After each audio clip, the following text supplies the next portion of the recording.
పౌలు గారు హెబ్రీయులకు రాసిన పత్రిక 5:13 అక్కడ అంటాడు, మరియు పాలు తాగు ప్రతివాడును శిశువే గనుక నీతి వాక్యం అంటే నీతి అంటే ఏంది? ప్రవర్తించే వాక్యం.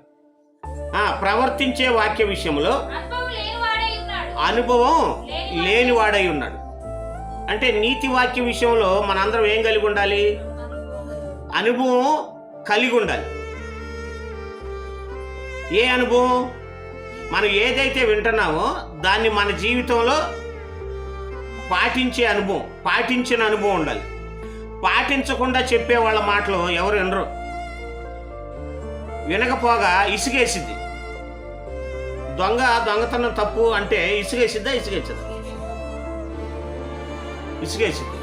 వ్యభిచారం తప్పు అంటే ఏమైంది?